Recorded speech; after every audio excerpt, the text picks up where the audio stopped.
Almost. Major.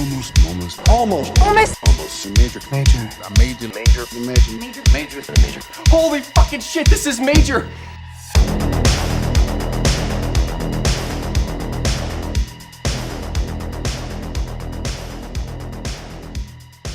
Welcome to Almost Major, a podcast where we talk about many major studios and the films they release. Today we're talking about Made from 2001. My name is Kevin Tudor. I'm here with Charlie Nash. Hello. And Bryden Doyle. Hello. And we have a special guest returning from the New World Pictures podcast. It is Ryan Gowland. How are you, sir? Doing great. Thank you so much for having me back, guys. Yeah. Within the 10 minutes in between episodes, we're like, is he going to come back? We don't know. Yeah. I know. I turned off the camera and I really made it a question, you know? Yeah. We're just like, we're going to talk about Made with just us? We need a fourth party. Yeah. Made came out 2001, July 13th, 2001. Opening weekend, it grossed $118,000 in 3 theaters. Well, then it expanded to 182 theaters. And it actually had some pretty good legs. It made $5.3 million on a budget of $5 million, which it's kind of a wash. But, I mean, to go from 3 theaters to only 182 and still make $5.3 million is pretty good. Overall gross of $5.4 million, so overseas they were not having the Favreau fever like the US was, but top 5 films that weekend, pretty much just gangbusters here. Legally Blonde, The Score, Cats and Dogs, Final Fantasy, The Spirits Within, remember that, and Scary Movie 2. Wow. There's just something for everybody there, folks. Yeah, boy. Yeah, so many choices. You got The Score, that's Frank Oz, right? Mm-hmm. Con artist movie, yeah. Yeah. That's a wild one. When you heard about Brando not wanting to talk to Frank Oz and he kept calling him Miss Piggy. It was like getting his directions from De Niro through Frank Oz. Yeah. Fun guy to work with. Number 1 song in the US that weekend is You Remind Me by Usher. Hell yeah. And Canada might have it beat. I don't know. Number 1 song in Canada that weekend is Pop by NSYNC. That's getting my vote. The third NSYNC album before they all went solo. Well, one went solo and the other one's waited for him to come back. Is that No Strings Attached? Am I getting that No, correctly? it's called Pop. No, wait. Oh, it's called Celebrity. Celebrity or Pop, one of those. Made is a comedy about 2 hapless best friends who are plunged headlong into a world of organized crime when Bobby, played by Jon Favreau, and Ricky, played by Vince Vaughn, accept a high-stakes delivery. The clueless duo is flown first class to New York and thrust into the moneyed world of Louise, played by Sean Combs, a.k.a. Diddy, a.k.a. Puff Daddy, a.k.a. P. Diddy, a downtown Manhattan gangster. In a matter of hours, Ricky's delusion of grandeur unraveled the entire operation and put both his and Bobby's life in jeopardy. This stars Jon Favreau. Prior to this, he wrote and starred in Swingers, and after this was, I don't know, in 30,000 Marvel movies as the bodyguard Happy, I believe is his name. But also mostly as a director, doing such classics as Zathura and Elf, and also the remake of The Lion King, of course. Vince Vaughn, prior to this, of course, in the remake of Psycho by Gus Van Sant, who could forget. What were some other things that he was prior in? I mean, of course, Swingers. Well, he and Favreau met on Rudy. That's where they first met, and then they became friends when Favreau moved out to LA. That's that's the thing they talk about, the special features. Right. Also, right. Cell. We just mentioned it last episode. Of course. Yeah. Of course, The Cell. And then after this, The Breakup in 2004, I believe. I usually write this down, but I did. I think it's 06 is The Breakup. 04 is Dodgeball. 05, I think, is Wedding Crashers. I'm just remembering that, but Starsky and Hutch. Yeah. Yeah. Mm-hmm. And now he's in S. Craig Taylor movies, playing racist cops. Which I mean, he's really good in those movies, like For All Ensemble 99 and Director Across Concrete. But it's just kind of a funny tonal turn in his career. But yeah. Also, The Lost World, Jurassic Park. Yeah. Yes. I have seen Jurassic Park, which I saw for the first time 3 years ago.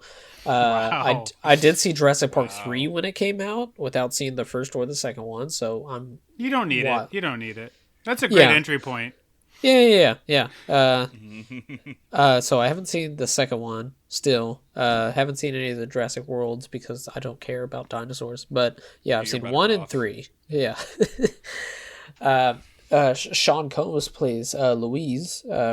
This is his first acting job. Of course, he's a major producer, amazing for Big Bad Boy Entertainment. After this, I'm trying to think of any other movies he was in where he wasn't just playing a version of himself, although he is playing a version of himself and Get Him to the Greek as well. Well, Monsters Ball is like a movie. Oh, yes! I think that comes out the same year as this, which I haven't seen, but I know he does like a pretty big supporting role. He's, I mean, oh boy, Monsters Ball. He's good in it, from what I remember. I haven't seen that movie in over a decade. One that I'm certainly... Who's to say we might talk about that in a future miniseries? Who's to say, though? Don't say. Huh, yeah. And then a whole cast of other characters. There's Peter Falk. There's so many uncredited performances like Sam Rockwell, Jennifer Esposito, Dustin Diamond, who else? Drea D'Amato, also from The Sopranos. Yeah, so many like uncredited performances. But trivia, there wasn't. Honestly, Brian, you watched some of the special features on the DVD, and I listened to the commentary. Most of the facts behind the movie and the trivia and whatnot was just a lot of like, oh, okay. Like nothing where you're just like, whoa. It's not that interesting. I mean, like the special features, it's like I was joking with you beforehand, like it's like 10 minutes of them just like talking about like, yeah, we some movies they really like to stick religiously to the script, and we like really allowed for improv. And I'm like, I feel like you didn't need 10 minutes to tell me that. But I did love that you talked about Psycho being like one of Vince Vaughn's previous roles. That's where like that's how Vaughn was familiar with Christopher Doyle, who shoots Made, because Christopher Doyle shot Psycho, and Favreau was saying like, oh yeah, I also like Christopher Doyle because of the Wong Kar-wai movies that he shoots.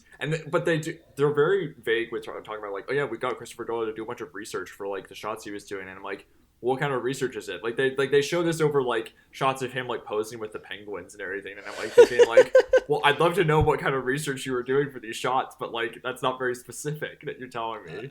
I completely didn't know that Wong Kar-wai stuff. Yeah. Jesus Christ. Yeah, Christopher Doyle, Bryden's dad. I was half the time thinking, oh, this looks just like In the Mood for Love, just in every other yes, scene. Yes, Chungking Express.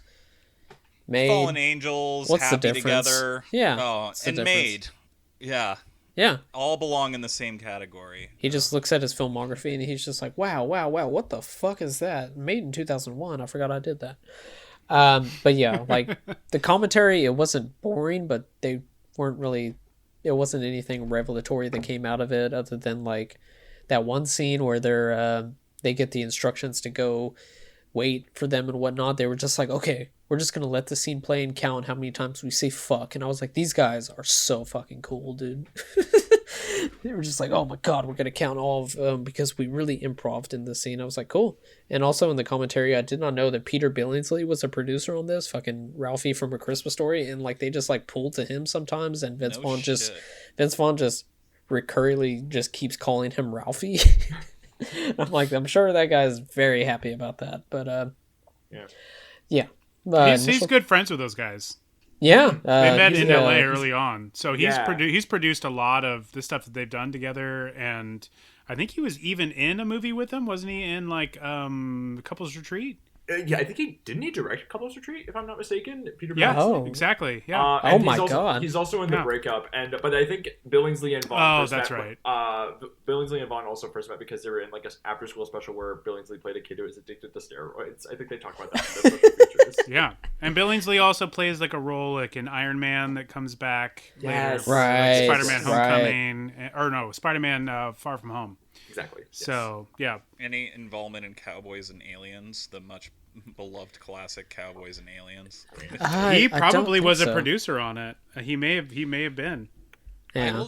I will just never forget the AV Club when they were talking about that movie. Or like, usually when you pitch a movie, it's usually X and Y have a baby. That'll be my movie. And they didn't make the baby at all with that one. They were just like, no, just imagine X and Y. And no, that's it. Like that was such a bummer because like this was at a time when people were like, why aren't we mashing more genres together?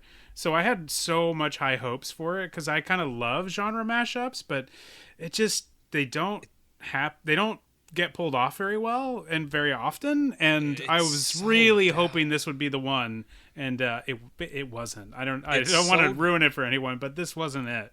Oh, it's so dour. And another thing I love about that movie is when, like, I think it's Olivia Wilde has to deliver all the answers at the end of that movie, and they're like, so why are the aliens coming for us? And she just says gold, and all the cowboys nod their heads in agreement, like, yep, that makes logical sense. And then they just don't even continue with anything past that point. And there's like so many people involved in that one too. Like Spielberg's an executive producer, and Brian Gray's there. There's like so many people that Ron Howard. They're all like, we can do this, and Yeah, it just. and I even remember the AV Club's podcast, the Hatecast, was like, can you believe it takes that many people to make a movie as fucking stupid as Cowboys and Aliens? Yeah. By the way, I just looked it up. Peter Billingsley did not produce that, so that's definitely a movie that while they call him Ralphie, he probably is like, oh, how's Cowboys and Aliens? How's that going? You guys talking about a sequel or? I think he produced Zathura, and then produced Four Christmases, and then Vince Vaughn's like comedy roundup special or whatever the hell that was. Right. Yeah. But yeah, so he's like still talking with them. But yeah, it was just so weird. It was just like I was listening to the commentary, and they were just like, yeah, and Ralphie from Christmas Story's here, and I was like, why? And then like they eventually explained it, and I was like, sure, I guess. Okay. And then by the end of it, he was just like, you know what? Had a really fun time with this. I would have produced this for free if I had the. Oh wait, I did. I was just like, oh boy. Oh, there's also in the special features, there's one of their friends who's like, working on the movie. Their last name is Ricigliano, which is the last name of the character that Favreau plays in Made. That's like the joke when like, Vince Vaughn's like giving out the fake name of Bobby Ricigliano. It's like, is everyone's name Bobby Ricigliano? When like Bud is going after everyone. It's a fun scene, but yeah. Yeah. Well, it's not only made for $5 million, so like they're calling in favors. This is everybody. They're calling in everybody's doing a favor basically on this. Yeah. They said in the commentary that like P. Diddy pretty much helped get them into a lot of places to shoot in New York just because he knew people, so that helped a lot. They were just like, oh, he can get into this club where when they're closed and whatnot, we never would have got into that. But This is the last time I speak to either of you in person about work-related matters. Everything you need or need to know is in those envelopes. Do not open these envelopes until you have left the office.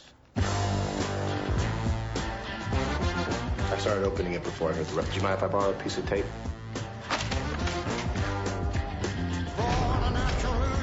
You're going to New York. You will not mention my name or imply that you are in my employ. How are you, champ? You do not get drunk or do anything that will prevent you from operating in a professional manner. How much money do you have left? I got like $80 left. That's it? This is Max's Calvary? 2 broke roll-up guineas from L.A. Well, that's one way to handle people. Look, we're here representing Max. Let's just keep our mouths closed and not make any mistakes. You must be the Red Dragon, huh? Oh, my... Hey, Jimmy, where are they taking us? Yeah, where are they going to whack us, Jimmy? We need guns. We don't need guns. I'm telling you, man, I'm pretty sure we need guns. That's your per diem. Yeah, that's my per diem. And who do I give it to? Initial thoughts, I will go first. This movie I liked a little bit. I'll get into that, but like I would say like the first like 20 minutes I was just like, oh boy, this is going to be a long time.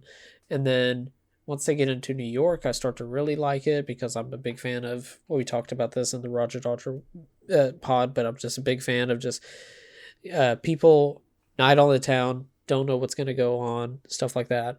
So I really did kind of like a lot of that stuff. I do know that pretty much a lot of people's pleasure or displeasure from this movie is going to be how much of Vince Vaughn's stick can you deal with, and personally I still can kind of deal with it. It does get annoying, but he is playing an annoying character. So like the scene where he's on the airplane and he keeps ringing. That's so funny. I love that scene. It's so good. Just like every single time she keeps coming back, just the little amount of annoyance that she has every single time, and then just be like, hey, dickhead. But I would say for the most part I kind of enjoyed it. But then the ending ends with such a thud that it put it down a lot for me. But I feel like Jon Favreau is like playing too straight of a straight guy in this movie, where he just kind of has no personality whatsoever, and Vince Vaughn is just doing a lot. Which, if he's playing to a brick wall, it can be like he's just playing to nobody pretty much for most of it, until like at the end Jon Favreau finally like does something. And the fact that I don't know, like they don't really end up at a different place than they begin with, honestly, other than like, oh, I was with Famke Janssen and now I'm not, and that's my entire arc pretty much. And then it was just like, oh, I was gonna get into organized crime, but that seems dangerous, so I'm just gonna, I don't know what I do anymore, actually, because they don't say what he does, but he raises his kid, I guess. But I don't know. I was saying that it pretty much was like, oh, I like this scene, and then the next scene I was like, It just kept going back and forth. But like the first like 20-25 minutes were like really daunting the way that it was shot. It was like in this almost like shot like The Office, like it was handheld, but like it was so over the top. A lot of crash zooms, yeah. Yeah, there. Oh my god, I was just like, what are we doing here? And then when it got to New York, it definitely cooled down a lot more, where it was definitely not as much handheld, and it definitely was like you start to realize it's like, oh yeah, Christopher Doyle did shoot this movie. But at the start, boy howdy, I would have been like, Wong Kar-wai cinematographer shot this. But yeah, I'm still surprised. And having re-seen the movie again, it doesn't have any of those earmarks. No, but I would say in the New York, it looks a lot better than before. I'm definitely for sure. I would definitely not put the second half of this up to like In the Mood for Love or whatever, but it definitely starts to be like, there's actually something going on, where in the start of it, I was just like, this is aggravating me the way it's shot. There's more interesting photography in Swingers. Than this. Yeah, definitely. And that was, but like 5 years ago, years before this. Right. Yeah. But yeah, like it was like, I was like, oh, this is fine. And then by the end of it, I was just like, oh, well, my thoughts of this being fine kind of just ran out the window, because it ended with such a nothing that happened. So I was just like, I didn't hate it, but I definitely didn't enjoy it by the end of it. So it's just kind of a big for me. But Charlie, what did you think of your new favorite gangster film, Made? Okay, and Bryden? No. Okay, I will be completely honest. Like, I watched this movie today, and you loved it. And he did. I loved it, as in like the movie it captured my heart and squeezed it physically, and then I puked blood. No, I didn't hate it. I didn't hate it that much. Like, I have to be honest. Like, I mean, there's some types of movies you go in and you're like, you have to have an open mind, and I was just like, oh, this movie made by Jon Favreau, starring Vince Vaughn and Jon Favreau. Do I really want to deal with this? And I was like, you have to go in with an open mind. Like, you know, like it's your job as a member of this podcast. And I was like, okay, I'll go in. And like, I will say, I grew up in an era where Vince Vaughn comedies were abundant, and I liked them as a teenager. I mean, I watched Dodgeball, Starsky and Hutch, Wedding Crashers. Like, I found them very funny at a young age. Now, I kind of, and I'm glad that Bryden, you brought up, like, I don't think he is like a terrible actor. Like, I think that like Brawl in Cell Block 99, he's actually really good in. Like, and whatever your take is on the movie's politics, that's one thing. But like the S. Craig Zoller stuff, it's fascinating. Like, I like Brawl in Cell Block 99. Dragged Across Concrete, I actually think he's really good in. I don't like the movie, but I mean, that movie's a whole can of worms, but I definitely think it's like fascinating and worth watching just to have an opinion on it. This thing, I know comedy is subjective. I love certain movies where characters are reprehensible. I mean, for fuck's sake, Wolf of Wall Street, I think, is like one of the funniest movies ever made. But like, that is a movie that is so scathing and like, I'm trying to think of other things, because like maybe Wolf of Wall Street isn't a good example, because like I'm thinking about like star examples of like Freddy Got Fingered. If you're not in the Tom Green boat, you're not gonna like that movie. I can understand why people despise that movie, but I think Tom Green is very funny. Even certain older Adam Sandler stuff that I still grew up with, that I still have a very fond spot for, that is not exactly all politically incorrect, and you can find those performances very grating and very abrasive. Still think they're funny, still think they're clever, still have a soft spot for them. I just found these people so boringly annoying, where I'm just kind of like, I don't find these people charming in any way that's even interesting or funny in a way that's interesting. I'm like, why would I want to be here? Like, Vince Vaughn's character is so, like, it's exactly what you'd expect. That's the other thing is like, oh, it's a Vince Vaughn comedy. What's he gonna do? Okay, he's doing his usual motor mouth bullshit. What is he gonna do? Talk a lot? Talk a lot, and even the stuff that like could be interesting, like people who are not well off, who tend to get a lot of money, tend to spend money in abundance. Like, what are they gonna do with that? That's interesting. Oh, Vince Vaughn's just gonna do his motor mouth thing and then be like, okay, I'll give you this amount of tip if you do this, but if you don't do this, I'll do that. And then just like, yeah, I mean, just sometimes humor is subjective, and just like there's a lot of dated jokes involving, like certain slurs and depictions of women that I'm just like, I just don't find this funny. Like, I wasn't offended by it. I know it's a product of its time, but it's just like, and we have talked about how Bachelorette, me and Kevin at least think is like one of the most underappreciated comedies of the past 10 years. Abhorrent people. But like this, I just was kind of like, okay, and I also think it is watching this now in the year 2022 as opposed to watching it in 2001 where Jon Favreau wasn't a thing yet, where now I'm like, okay, so this guy's like a fucking billionaire who made bank off of the Marvel movies and is doing fine, and to just watch this like low independent film where he and his best friend, who do have chemistry, I will give them that, they do have chemistry, but just like how they're struggling, it's just like I just don't give a shit. I'm sorry, I know that's not me being fair in a certain way, but I'm just like, I don't care about these people. I find them both annoying. They have chemistry, but like I just was not in the tank for this at all. And like, if you, again, not saying Vince Vaughn is untalented, but I wanted to throw him out. I was like, Peter Falk at one point, they were like, I think Peter Falk's hoping to like whack us. I'm like, good. I hope it does. You want it to be like the ending of Mikey and Nikki where it's Vince Vaughn on the other side of the door. That's exactly. Oh my God, Bryden. If it ended that way, maybe it would be like 5 stars. But like, yeah, I loved Sean Combs and Peter Falk. I especially Peter Falk, I adore him in anything, and thought he was so funny, and he was the only person who felt like was actually speaking my mind in terms of everything I thought about this character. But yeah, maybe it's my frame of mind, but because I've had a rough couple of weeks and can't be subjective as I want to be right now. But yeah, I found this pretty insufferable.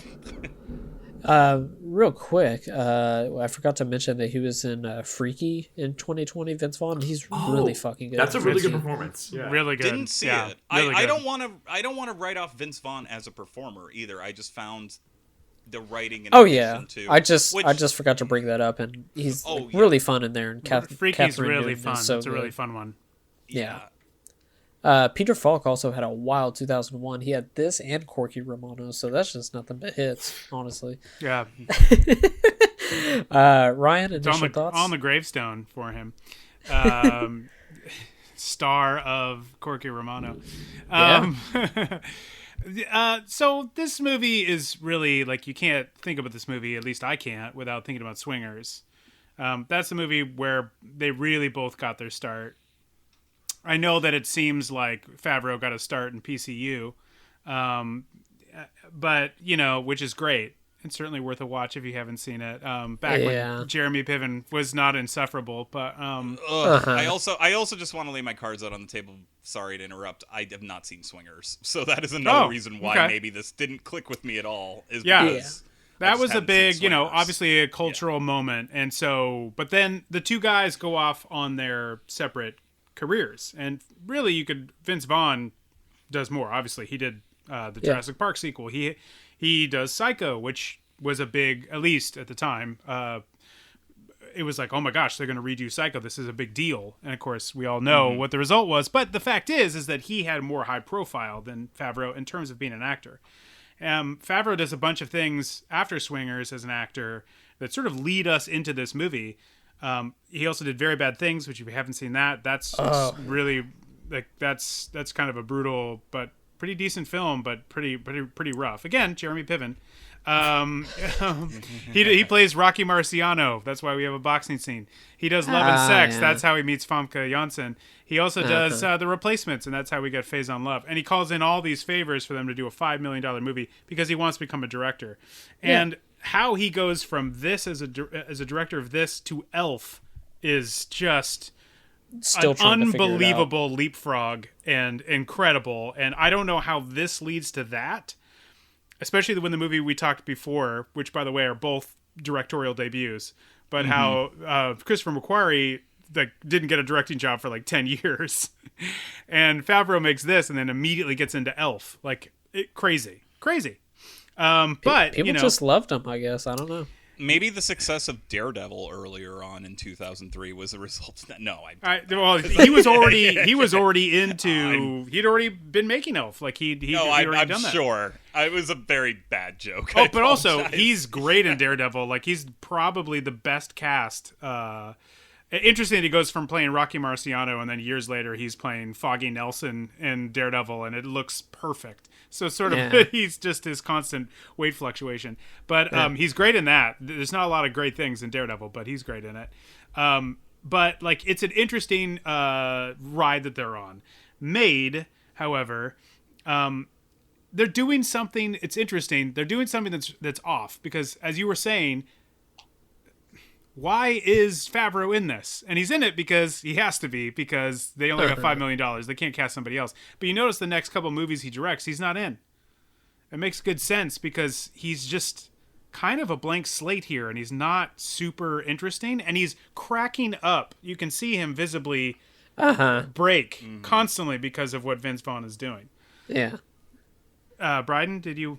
I think he has a small part in Elf where he's like the doctor in the scene where Will Ferrell's eating all the cotton balls. But yeah, it's a small part. Cameos aside. Sure. I Yeah. mean lead roles. He's not in Zathura. He's not in Elf. He doesn't do big parts in these. Even Iron Man at that point, he feels better and he's got a smaller role that, yes, he's played now 25 times. But Vince Vaughn, on the other hand, is doing something and threading a needle here that I think is really difficult, and I don't think he does it. And this was my issue with the film back when I saw it back in 2001. He's the guy that is the smartest dude in the room. But in this film, he's that, but also he's the most socially awkward guy because he's unaware of how he comes off to other people. Right. So we have to believe that he's not only smarter than every single person he's talking to, but also completely unaware of how he's coming off to every single person. Yeah.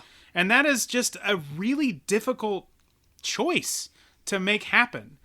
And because they're improvising a lot, and they're ended up finding a lot of this in the edit, I'm sure, I felt like at the time when I first saw it was like, why isn't Jon Favreau being like, dude, seriously, quit fucking around. Yeah. A lot of shit's on the line for me. Not for you, but for me. And so he's doing his thing, but he's also needs to play this other character. And it just doesn't work. It just doesn't work. I know my brother and co-host of the New World Pictures podcast loves Made. And I think he probably saw it before me and was like, you got to see it. And I saw it and I was like, I just don't know. I know that everybody in our lives will have a friend that we had growing up or at some point in our lives that we were like, maybe not everyone, but I feel like I've had it. I know my brother has had friends that you're like, why that guy? Your other friends are like, why? You don't know this dude. Like when we're together, the two of us, like he's a cool dude. You just don't know him. You don't know him like I know him. But even in their scenes together, he's the worst. Like there is no redeeming value to this guy. What are you getting from this friendship? Seriously, what are you gaining? Because you grew up with him out of just what pure dirt do you loyalty? have on him? Yeah. He's an asshole before they get all this money and go to New York, Correct. and then they go to New York, and he's even worse. He's even worse. Yeah, he's awful. And if there's a thing to take away from this movie, if there's something this movie's showing you is that its Favreau character grows up, and by the end of the movie, he's decided he doesn't need to just be loyal to people, and yet he's still loyal to this friend. Exactly. I don't. Yeah. Why? Why, dude? So anyway, so the comedy part of it, there are parts of this movie that I think are very funny. But it's just hard for it to always work because if he had played a guy who just simply did not understand how he was coming off to other people, that would have been a better and more interesting choice to make. But he still has to do his thing where he can talk everybody and be like, talk a million miles a minute. But that's a guy that's really smart. So how do those two things come together? Like it's just, they can't. It's just too hard to be both of those two people. They're two separate people. Even Wedding Crashers, which is a movie that I loved as a teenager and now kind of despise as an adult, especially in retrospect, and think about how seeing that at a young age, like, just some of the humor in that movie is so retrograde and, like, honestly kind of shoved me back into the closet at some point. I can at least understand why he and Owen Wilson are friends. Sure. Their relationship with one another. They have good chemistry with one another. And Jon Favreau and Vince Vaughn have good chemistry together. But Jon Favreau despises him from the spot. And it doesn't. And then it's always Jon Favreau to be like, no, I need to give him another chance. I'm like, this is like the 17th time. Like, why are you going back to him? He's given him like 8 chances before they even go to New York. So it's just like, I don't understand. Like, I don't get what's happening here. And in Wedding Crashers, he at least takes the position of he's more the straight man in that. And he's the one who's getting, who's having a lot of bad things happen to him. And he has to keep going to the guy going, why can't we just leave? And I felt like, why isn't Favreau doing that thing to him in this movie? I guess that's another good point, is like, not to go on a Wedding Crashers tangent, but at least even though the humor in Wedding Crashers, especially with his relationship to Isla Fisher, borders on, doesn't border on, she like full on assaults him in that movie. At least it's like Isla Fisher is one-upping him in a way that is insanely problematic, but at least gives her the upper hand to let him be funny, but also not win every time. And in this movie, he gets everything he wants at all times, and it's just not amusing to me at all to watch that happen every single scene. It's the same scene like 12 times. I just think if you have a movie with these two guys, and these are two guys that I really enjoy as performers, as a director, I like these guys on a lot of different things, but when you walk away and you're like, who's great in that movie? Peter Falk and P. Diddy. Yes. Yes. And also, Phase on Love was pretty good. And Sam Rockwell really put in a great cameo. And you're not thinking of the two main people? Like, that's a problem. That's a problem. It's honestly the same problem I had with the last movie, except that Benicio del Toro is doing great stuff in Way of the Gun. But here it is the same thing where I'm like, why are we focusing on these people where all the other people around them are so much more interesting? Yeah, I would have rather... What if Vince Vaughn had been the Ryan Phillippe role? Sorry. Yeah. Yeah. Right. Yeah. What if P. Diddy had been the Ryan Phillippe role? I don't know. Sliding doors could have happened. Who knows? Just different tracks. I mean, if you had gone to New York and we suddenly, I don't know, Slacker style, we just ran off with P. Diddy and Phase on Love. We just kind of saw where their life was like, and we just sort of ditched Jon Favreau and Vince Vaughn. I don't know. I'd be into that movie. I'd be into it too. I would have enjoyed seeing that. Yeah. Brad, initial thoughts?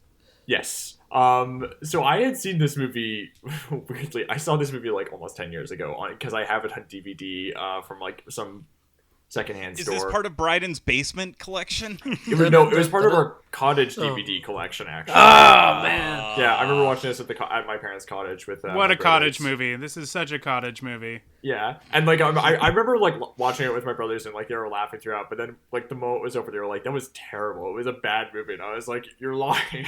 I saw you laughing. So I totally understand the criticisms that you're giving this movie. I guess I just have a high tolerance for Vince Vaughn's motor mouth shtick, even though like I do see that like this is a thing that like some of the things that he does in this movie, I can see he did this like 10 years later, like in the bit where like Peter Fox is like, these are the only items you'll need for your trip, and Vince Vaughn just like asks like, what about my house keys? What about my house? Can I bring my house keys? That's something they does in like the internship where like he's told like like the kind of snacks that he can have and everything. It's just like, all right, well, what about like this and this and this and this? He just like it's a minute of him asking questions. Like that's his bit, I guess. But so this is barely a movie. It does not hold together really as a narrative, and it is the same scene of just like Vince Vaughn walking into a room and just saying the complete wrong thing with like the utmost confidence and just like face planting every time. I guess I just find that stuff really funny, but and I do like the. I sorry to interrupt you. I love unearned confidence in comedy. That's one of the best things ever when you have a character who's just completely certain of themselves and they're awful at things. I love Big Trouble in Little China. Like, there's lots of like movies that are great in that. Yes. I'm just saying, and I love Vince Vaughn and a lot of the stuff that he does, and I'm a fan of him. It's just this one, he's not quite the unearned confidence. He's definitely a little bit the unearned confidence guy, but he's also you can't be unaware of what a per diem is, but also be like the guy trying to get the honeys together. Like, it's just wait, who are you? I'm losing which persona you're trying to do. It's the Vince Vaughn show where he can't share a scene. He can't share a scene with fucking Peter Falk, for example. Like, right. Of all people. Like, well, I mean, he does talk about that in the special features where it's like him just going like for like on and on and on, like just like rattling off words and everything, and then Peter Falk like kind of controls the scene though by just saying 3 words. It's like, don't touch that fucking money and everything. Like Peter Falk does like sort of like get the control of that scene by just like, you know, saying as few words as possible. But it's also interesting, like, hearing the commentary about, like, you know, why they would be friends, and, like, hearing about how Vince Vaughn is with some of his real-life friends, where, like, they talk about how, like, when they would, like, have friends over, they'd be playing, like, hockey video games or whatever, and one of their friends would, like, go to sleep, you know, to get up for football practice, and every time Vince Vaughn scored a goal, he'd, like, run into the room and wake this guy up, like, from his to just, like, tell him he scored a goal. So, like, I guess it's, like, I mean, it's, like, why would they be friends with each other? It's, like, I guess this is just like how their dynamic is, where they're just fucking with each other all the time. But and I do think Favreau is like a funny scene partner where like he is just like kind of. But when he's gonna get you killed by mobsters, it's a little. The stakes are a little bit more intense than, hey, I denied my friend a good night's rest by constantly telling him about my goals. That's different than like, I'm fucking up a thing where we could all be murdered. Yes. I mean, and I do think Favreau is very funny in that scene where Falk like says like, "Do you vouch for him?" And Favreau's like, "I've known him a long time," and he just like he can't give him a straight answer. Like that's really funny, and I do like there is like a good like sort of sense of place like in the opening when like they go to the old high school and everything, like they're talking to the football coach and like, you know, he's told like, oh, like it's like, oh, Bobby, you had real promise, and then like Vince Vaughn says like, Coach, did I have promise? And the coach just like walks away, doesn't give him an answer. I mean, I love all that stuff. I do like some, I mean, I guess like props to Favreau for like trying interesting shit with the camera. Like there's the one shot where like during the club and like the camera's like looking up at like some like swirling optical illusion up on the ceiling, and it's like a low angle like on the dance floor. It's like the blue lights. It's like that's stylish looking, but I don't really know like how germane it is like thematically or like stylistically. Other than like I guess like just like when the limo pulls up to the hotel, like it's like kind of like off kilter and everything, where it's like, you know, to the left of the frame rather than like centered, and it's like, I guess, is it showing that they're out of place in this world that they feel like they're really confident in? It doesn't seem like it's really rooted in anything.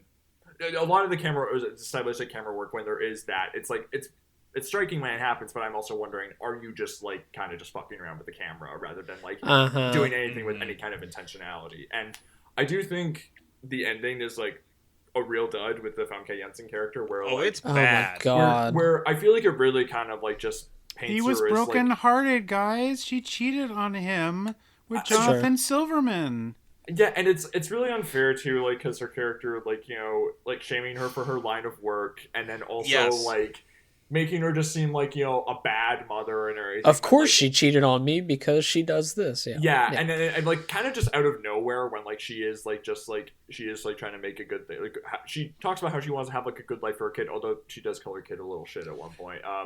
But it seems that was the most relatable moment in the whole film. So don't even worry about that. But they also foreshadow that by like she makes her kid a grilled cheese sandwich, and he's like, "Oh, I'll make you spaghetti because that's your favorite food, and I know that, but your mom doesn't know that." I'm just like, this is so fucking. Also, dumb. what kid is like, "No, thank you," and grilled cheese? Like, are you? I know. Come on. I saw that grilled cheese and I wanted it. Yeah, like, I wanted it. Come Are on. you kidding? I was like, I was running low on time today, and I was like, "Fuck, what do I do for dinner?" And then I watched this movie and was like, "Oh, I'll take that." As a father of 2 children, all I can say is if one of my kids and I made him a grilled cheese and they were like, "No, I don't want this," I would be like, "Let's get in the car. We got to take somebody to the emergency room because something is desperately wrong. Yeah. So we really got to do something." Like, there's no kid that's turning that down, especially a 5-year-old. They're not turning that down.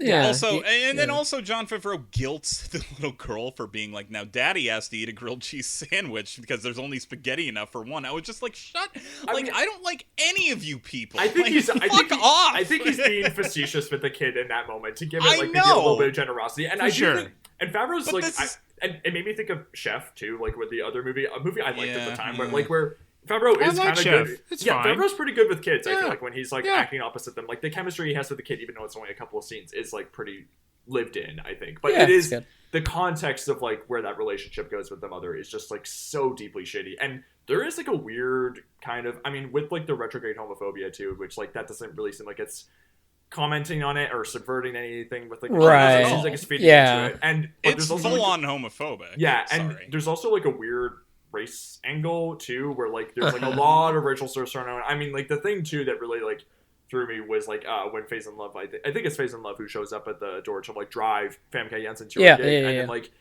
Favreau like loses it. He just like goes completely insane. Like that He's not gonna cocksucker, drive you like, because he's a fucking pimp. yeah, and I'm thinking the fact that like you're freaking out about like a black guy driving your white girlfriend like to a gig, Well, like that's like what's- there's something really weird, and I don't think the movie's. I understand commenting that on it, part too. of it, like that look of it, but he definitely was. Phase on Love was taking money for guys to be able to like treat the girl like. that's Oh, fair. yeah, I guess so- it's just how That's it what feeds he's. into You know. the minority characters in like the rest of the movie too. I mean, there's a scene where Sure. they go to when like the thing is like they're told like if you get paged by Peter Falk, you need to answer the phone immediately. They Right, go across right. the phone the street, and it's like a person like a Yes, visible yes, person yes. of color, and then like Mhm. the punchline is Vince Vaughn beating this innocent guy senseless, and then like With saying, the like, "I'll call phone. you back." Yeah, and it's Yeah. like Yeah. okay, like. It rubs me. It rubbed me a little. No, the no. wrong way, stuff like that. No. You Brian, ask Michael Imperioli to play that part, and all of a sudden we got a laugh line. You know. It is that thing though that it is like I don't mean to go all PC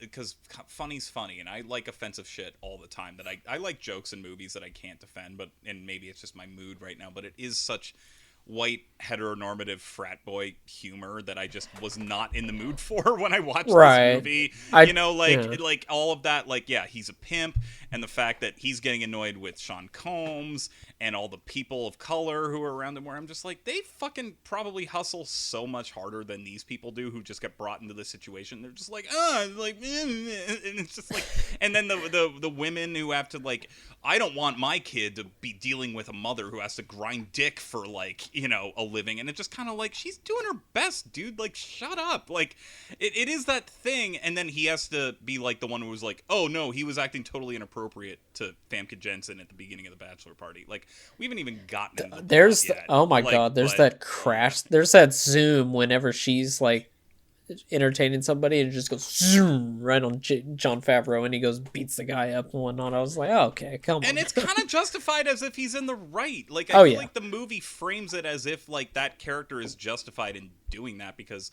it isn't, like, even the way of the gun, which we talked about last week. Like, I don't think the movie argues that these people are correct or that they're, like, morally superior in any way, but I kind of feel like these are the characters we're supposed to relate to when they go to a big city and have a ton of money and stuff like that. And it's just, like, that's just not... I don't know. That's just not funny to me. Like Yeah. it's just very dated. And I feel like with some of the mob movies that like Favreau talks about like how he loves like gangster movies and like subverting that, but like I just don't really know what that.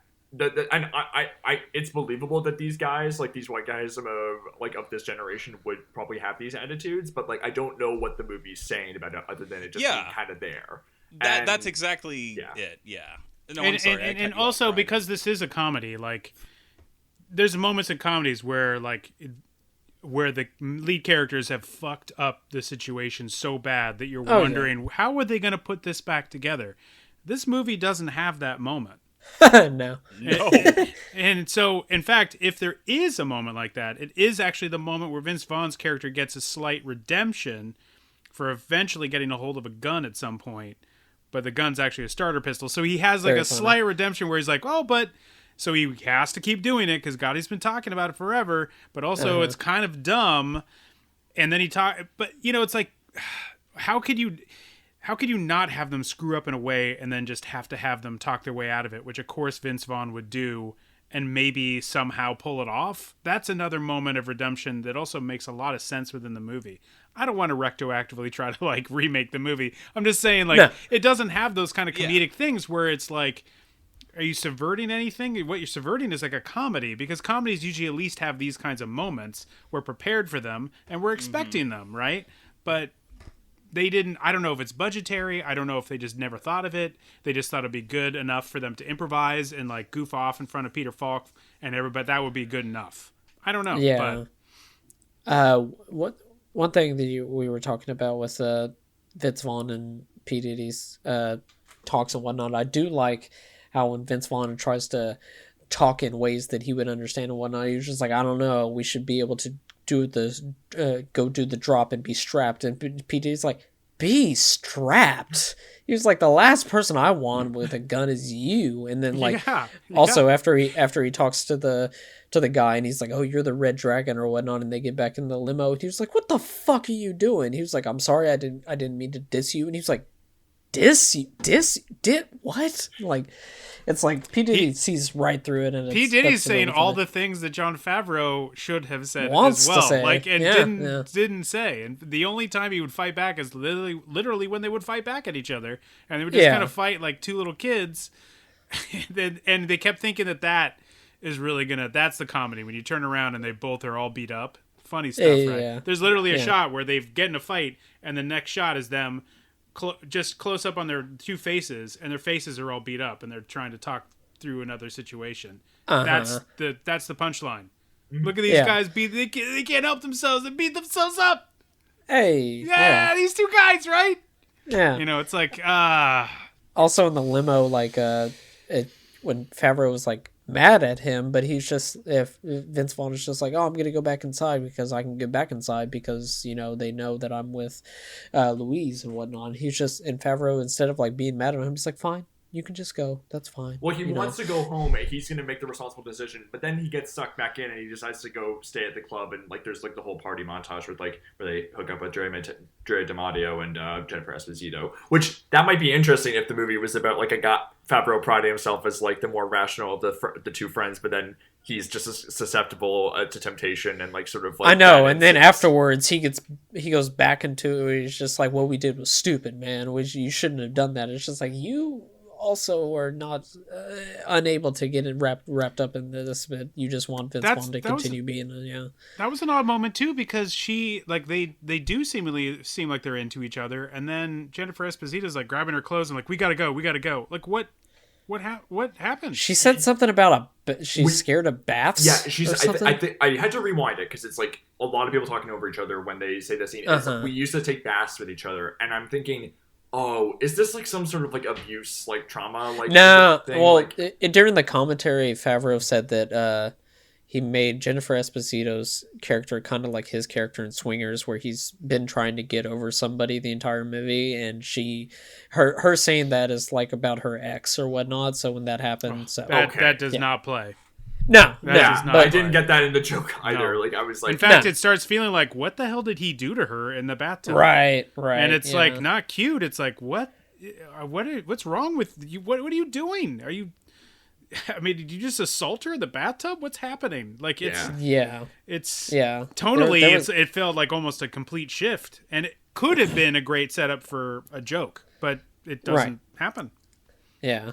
There's a lot of things in the commentary that definitely read like film school guy stuff. Like it was just Favreau's talking. He was just like, and this is just one of the many things in the movie that talks about the duality of fire and water. And I was just like, shut up, dude, because they talk about how in the intro, whenever Vince Vaughn is lighting a cigarette and throws the entire matches out the window and whatnot, and he's like, and if you watch at the end when the little girl's watching TV and Hollywood is on fire, that's because of Vince Vaughn. And I was just like, I mean, that is kind of funny that is a joke at like Vince Vaughn, but like it's like so buried in the background that you can't. Yeah, you would. Doesn't work. I wouldn't have known that if it weren't for him saying it on the commentary. Exactly. Yeah.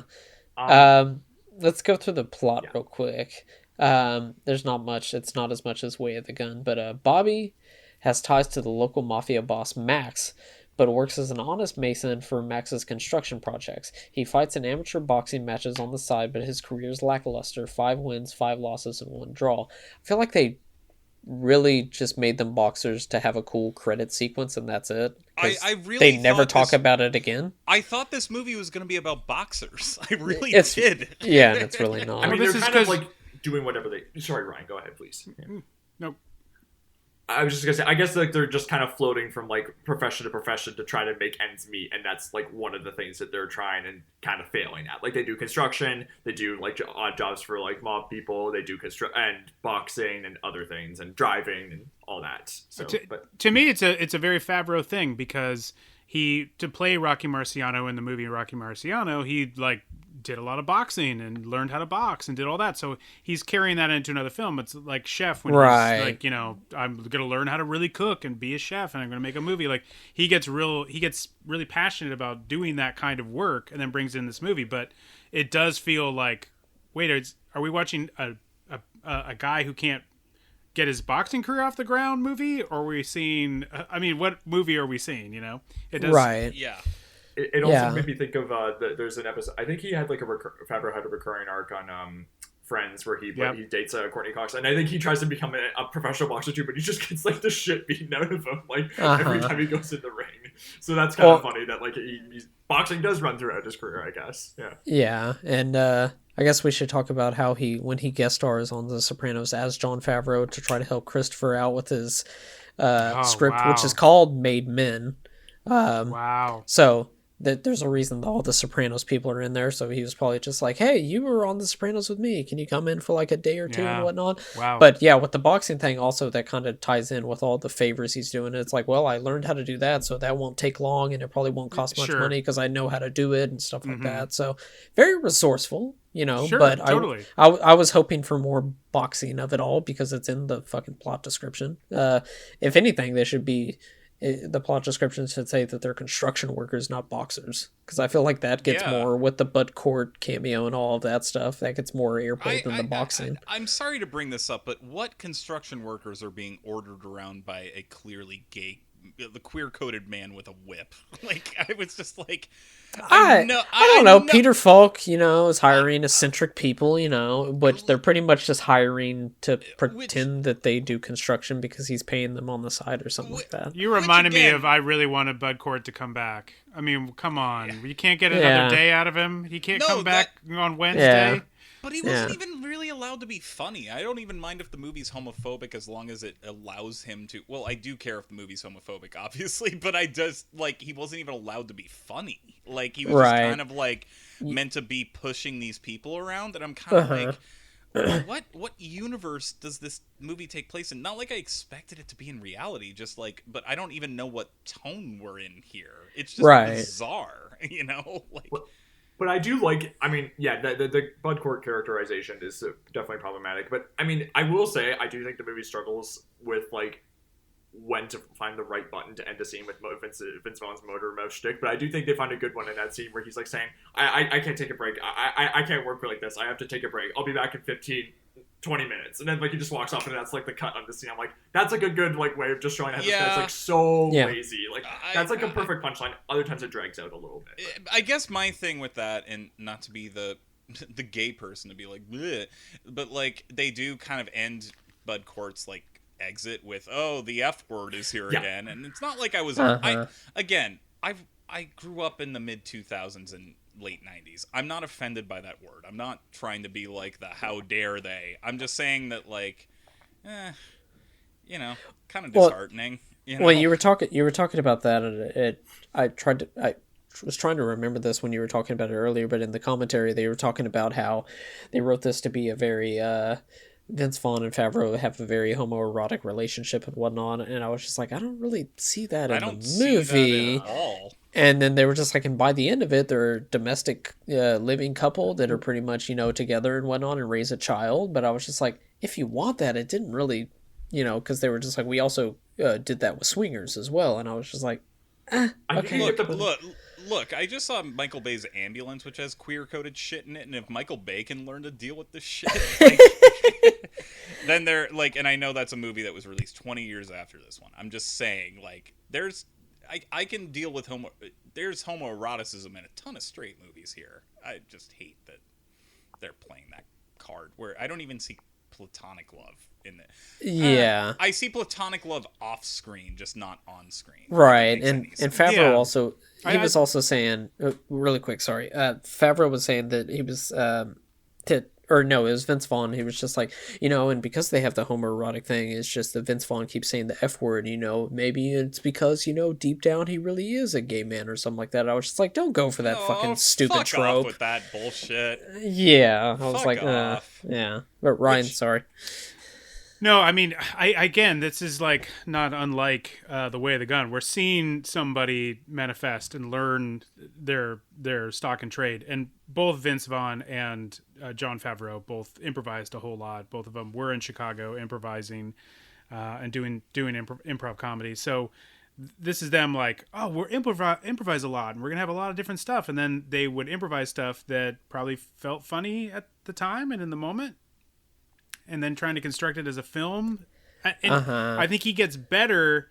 Obviously, he allowed Robert Downey Jr. to improvise and stuff as Iron Man. He found later how to better utilize improv. I don't think this always worked in his favor. There's certain moments, certainly, that I think he got out of this, but I don't think he was able to figure out how to use improv to his advantage here. So we're sort of learning and watching Favreau kind of figure this out. I'm sure that Will Ferrell improvised a whole lot in Elf, but so he learns from this. But this, you can't kind of. It's like trying to go retroactively and be like, look, I made a shitty joke, but look, this is what I really meant. This is, it's like, no, but I mean, just it's okay. You made a bad joke. It's not great, and you can't try to whole cloth create another scenario that this movie doesn't really support very well. Yeah, and they were talking about the improvisation and whatnot, and Vince Vaughn was just like, when you're trying to improvise, I mean, that's why there's so many F words in this, because not F words, but saying fuck, because it's like when I'm trying to improvise, and that's what I just want to say over and over. And I was like, okay, then you're just not good at improvising. It's like the scene where they're waiting on the directions, and they pretty much are just talking, saying fuck back and forth, and they were just like, that was all improvised. I was like, yeah, I can tell. Well, yeah, I mean, he improvises in one way. He has one style that he improvises in that he feels very comfortable with, and he plays a particular character when he improvises, and it is paid off in other movies really well. It's just this one, it was supposed to be a different kind of character too, and that character doesn't jive with the kind of improv that he's doing. Yeah, and sometimes they find the right way to end a scene. Like I think the scene where Vince Vaughn keeps like dinging the bell on like the airplane for the receptionist for this the flight attendant is really, really funny. Like, and like how it ends on like just one last ding before it fades into the plane. That's really funny. But then there are other scenes where it's just like the music is kicking in like 15 seconds before this scene is done, as if like you're trying to wrap it up.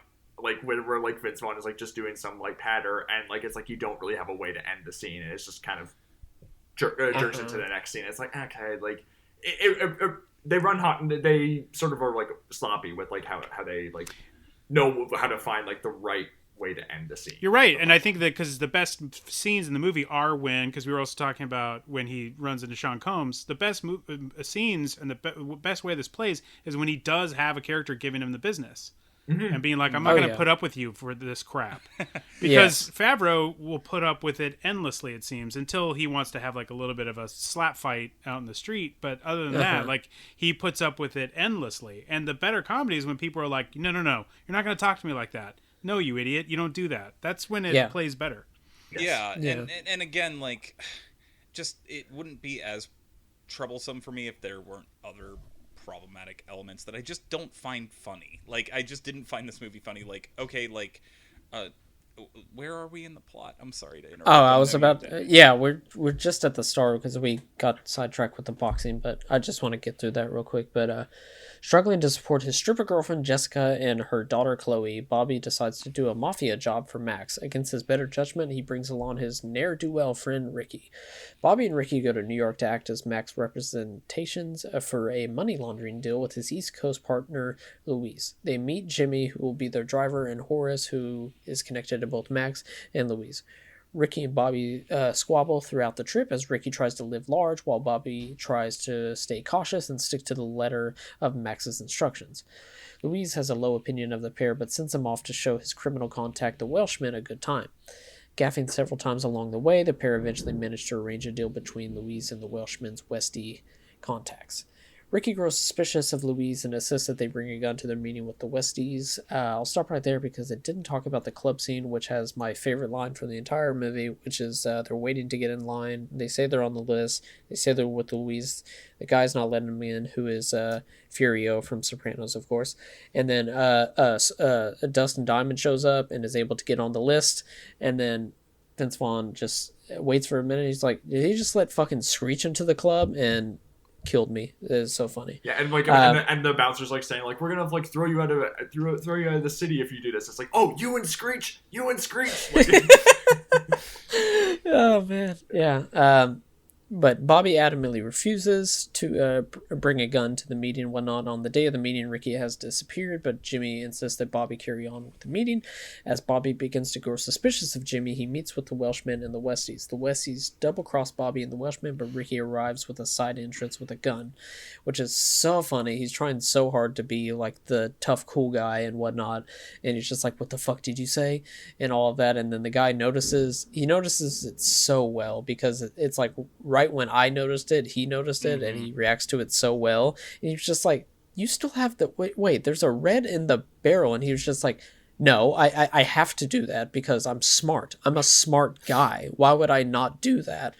And then eventually it's just like, and then they start fighting each other. But a fight breaks out. Jimmy arrives with a real pistol and sends the boys away while he deals with the Westies. Back in LA, Bobby severs all business ties with Max.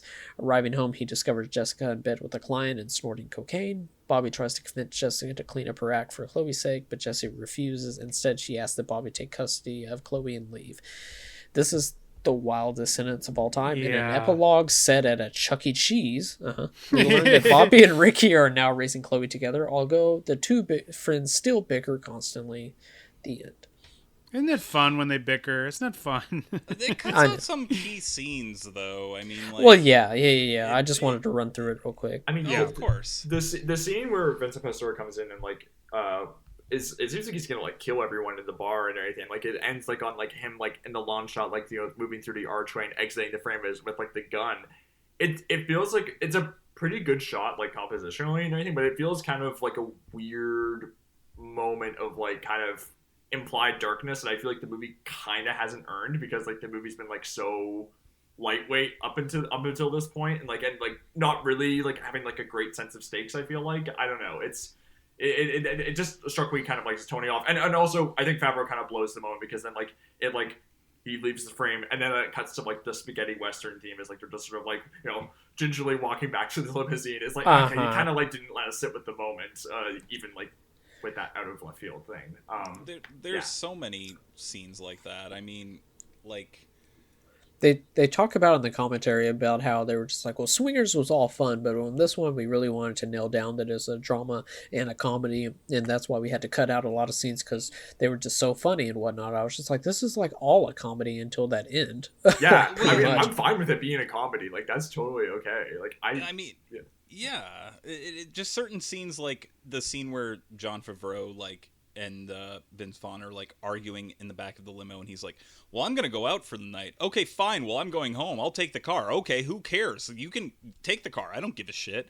And then he's just like, oh, wait a minute. And then it just cuts to like Vince Vaughn like giving people like $10 bills and being like, here's in case I call you a bitch later. Sorry about that if I do that. And it's just like, okay, well, like, this isn't. And then there's that whole scene. Did you miss the drama of that moment? Yeah, that was pretty dramatic. It was very dramatic, actually. That would be a wild like actor exercise to be like, say this line very dramatically. Yeah. But then there's the scene where like they bring some of them home, and then there's the I don't even think she has a character name. It's like Jennifer Esposito has like an uncredited like. Her name is Party Girl. We talked a little bit about this scene too, yeah, where it's like the bath thing that she freaks out about. We did talk a little bit about. Sorry, that. I was not in the room. I had to leave for a second to the listeners. But yeah, like it like that scene where it's like we don't know what happened, but she's upset, and then it's just like, well, if you really like, I'm sorry, but I know this isn't fair in terms of genre to bring this into it, but like Peter Falk was in Husbands, John Cassavetes' Husbands, which is all about like fucking abusive men who are drunks and then treat and women under the influence, of course. But like, yeah, like I can watch a movie about men who are totally unlikable fucks and like shit like that. But this is also supposed to be such a broad comedy, and it's just kind of like, why, I don't want to identify. I don't identify with these people, which maybe that's a fault of my own for not bringing empathy into it. But it's just like I don't find any of this broad kind of like, it feels cheap. It feels like, okay, you didn't even like bring into what happened or why I should. We don't know what happened in that bathroom or why this person should be redeemed after that. Where it's just kind of like, we did talk about like the line that's like, it's like kind of hard to make out because it's like so many people were talking over, but it's like, we used to take baths, you know, and like Kevin said in the commentary that it's like, you know, sort of like Swingers, where it's like a character like, you know, is like broken up over their ex, and it's like, oh, I guess Esposito used to take baths with their ex. Doesn't really come through in if that's like the joke that comes through, it doesn't. If that's the joke, that's not a funny joke because she's a character who's not defined or like, you know, like it's just like, I just watched that scene and I was just like, well, this is sad. Like, I don't know what. And then a scene later, he's supposed to be rescuing fucking Jon Favreau from the whole thing. It just like, I just didn't find a lot of humor in it. I'm sorry. Yeah, and it's odd. It's odd that the two of them can't do it. I think that's what's makes this a little trickier. We've seen comedies that you're like, well, this isn't quite coming together. But these are two guys that did lots of comedies. Swingers. They did Swingers, which I know you haven't seen, but you know, like these guys know how to do comedy and they're great together. And yet this one feels like they kind of faceplant a little too often. Yeah, and I'm also like we talked about Dr. T and the Women not too long ago, which we all had Megan Kieran's on as a guest, who was like, I had some issues with these scenes and stuff like that, and I was just like, no, I totally understand. Like, I can't defend, I just found it funny. Like, I know there's certain things about comedy being subjective and shit like that I'm just like, it was just funny to me, even though I know it's problematic. So I know that, like, if you're in the tank for this type of comedy, that's fine. It just didn't work for me in a way that I'm just feeling like it's a stinker about, you know? Like, for me, it's hard if you have that setup where she's got this bath with his ex-boyfriend. How do you not properly put that together then as a joke?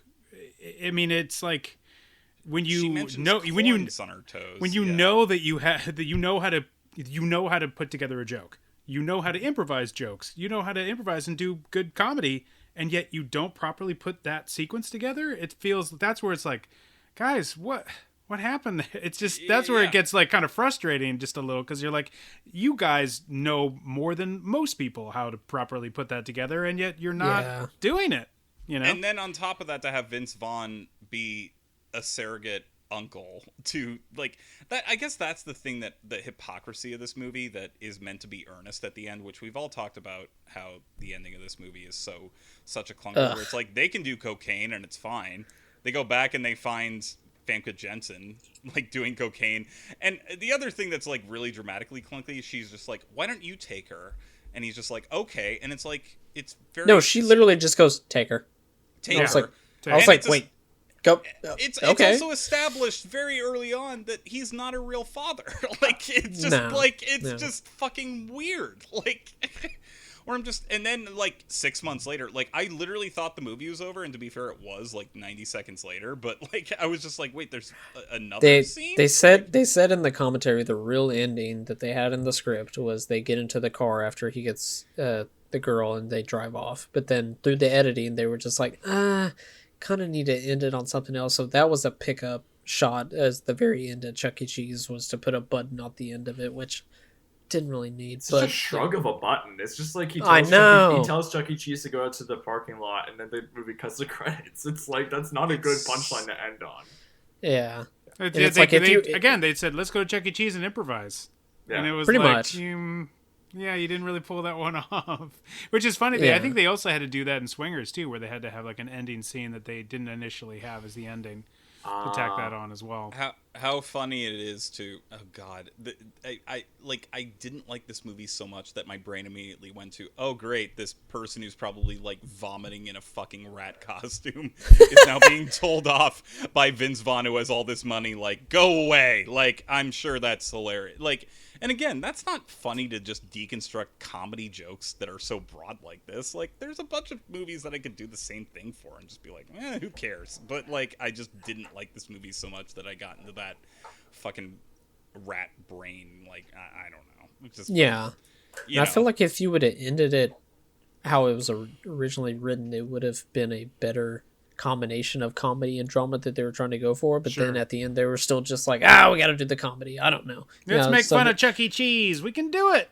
That's not a hard target. That's a very progressive, or not a very soft target, some would say. Yeah. It's just such an easy target. Yeah, it's just. Yeah. I also want to say, with talking about, funny you talk about Woman under the Influence. Peter Falk in the special feature says, like, we did make Woman Under the Influence for $250,000. I only thought Cassavetes could do that. Talking about how, like, Favreau working on, like, such a low budget was, like, inspiring to him. And then also he compliments how the character work is so strong. He's a very, very, very beautifully written script and everything. And it's like, I mean, it's kind of interesting how we're talking about two directorial debuts, and like I think Way of the Gun is like that's like one where the direction is much stronger than the script, and here it's like, I mean, it's kind of tough to tell with the script because like how much of it was improv or like written, but it's like dialogue wise, I like this movie much more than like the visuals and everything. I feel like if it's interesting, it's not quite germane. I think it's just kind of interesting inverses. I think. Wonkar wise, DP shit the bed. That's what we're all saying. That's what we're all saying. Yeah. You heard it here first, guys. Yeah, man. I would say Jon Favreau, like the first half, it's almost like he shot it in sequence. Like the first half, it's just like, what the fuck is these camera moves in this direction? And then when he gets to New York, it's just like he was just like, oh wait, I just learned what a dolly is, guys. Hold on, come here, we got this. Yeah. I saw on the DVD they had another special feature where it was like the editing room or something where you could like make your own shot choices and compare it to like what the shot choices that were done in the director's cut or something like that. So it's like, all right, which shot do you want to choose? That's Jon Favreau going, I don't know. You could probably do better than me. I don't know. It's my first movie. Yeah, what do you want from me? This is, as the poster says, this is supposed to be Swingers meets The Sopranos. I think he did it. What are you supposed to do? Yeah. The Swingers meets The Sopranos. Uh-huh. Yeah, I don't see that. Have we got any other lingering thoughts, final thoughts on this, or anything else that we didn't bring up?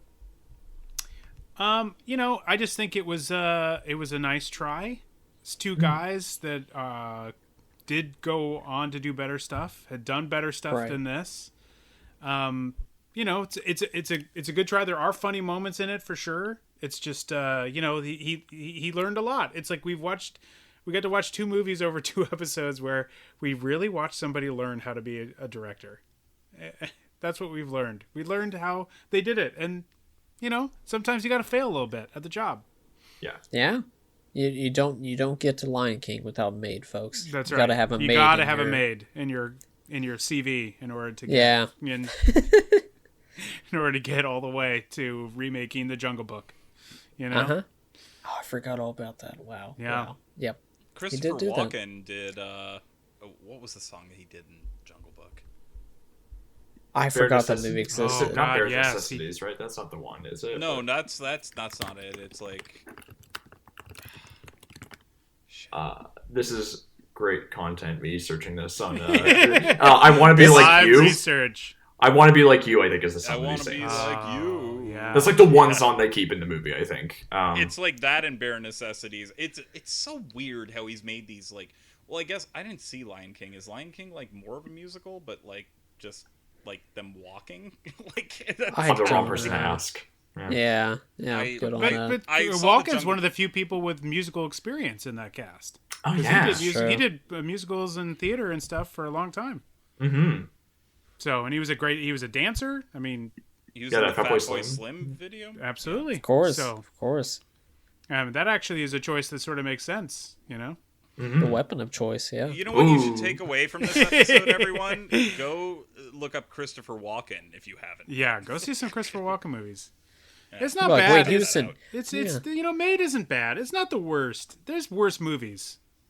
No, yeah. I was critical of this movie because there is a lot to be critical of, but like I did enjoy watching it for the most part, but it is funny again, I'm going to the special features, but Favreau criticizing contemporary comedies in the early 2000s. He says, you go from one laugh to the next, and you never get invested emotionally enough to feel anything. The laughter is much more superficial. And I'm like, that is unfortunately still true of a lot of comedies that are still being made. Yeah. But I'm not sure that this changed the game. No, it's guilty of the things that he criticizes. Yeah. I mean, his character gets beat down and beat down and beat down until finally he sees Famke Janssen with another guy, which, frankly, he should have seen coming a mile away. I mean, that's Famke Janssen, dude. She's not going to hang with you forever, bro. I know. You get a moment. If you got a moment in time, that's wonderful. Like, you knew she wasn't going to stick around with you, buddy. Come on. It's Famke Janssen, bro. But, and it's you even see that whenever he comes out to the car and Vince Vaughn isn't like, what happened or whatnot. He's just like, you okay? He was like, he knew it. Yeah, he was like, oh, sure, she broke up with him. Yeah, we all knew that was going to happen one of these days, and it finally did. But yeah, it's. I almost wondered too if they had switched roles, if this would have been slightly better. If Favreau had been sort of the dumb shit, it's constantly getting him in trouble. Because I guarantee if they'd improvised that, Vince Vaughn wouldn't have let him get away with half the shit he was trying to get away with, and his improv to try to get this guy back on track probably would have been a lot funnier. Because Favreau just takes it and takes it and takes it and takes it till that very end scene. That's all he does the whole movie, pretty much. Yeah, it's funny you bring that up because there is kind of a switch. They do sort of take a switch dynamic in the breakup where they play friends again, and there's the scene near the end. It's one of the few good scenes in that movie because I don't really like the breakup, but it's where I think after Vaughn's marriage is over with Jennifer Aniston, they see that she's with another guy, and who's she's just showing a house to him and everything. And Favreau says I think what we need to do is find some people that can't be traced back to us to go after this guy. And Vaughn's like, I don't think we should do that. He's the one who's trying to set Favreau straight, whereas Favreau's being no, we're gonna be reckless about this. That is an example of them actually trying to switch up dynamic.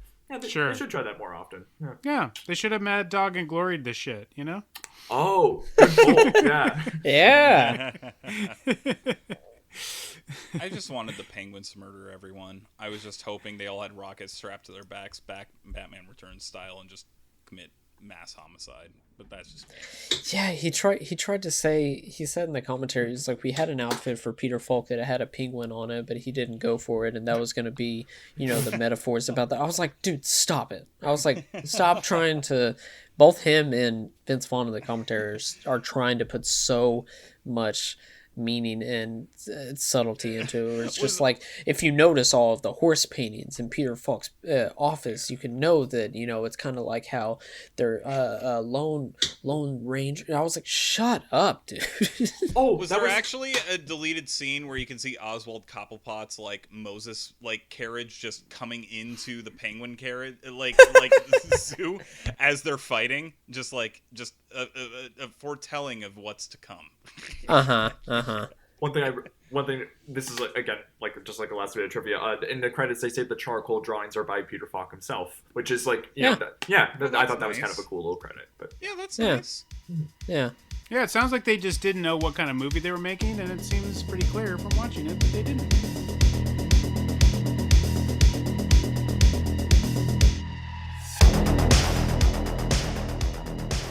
Thank you for listening to this week's episode of Almost Major. Please rate, review, and subscribe to us on iTunes. Please follow the pod on Twitter at Almost Major to keep up to date with what movies we will be covering in the future. Myself, I can be found on Twitter and Letterboxd at Kev Bonesy. Bryden can be found on Twitter at Bryden Doyle and on Letterboxd at J Doyle. Charlie can be found on Twitter and Letterboxd at CT Nash91. Once again, thank you for listening.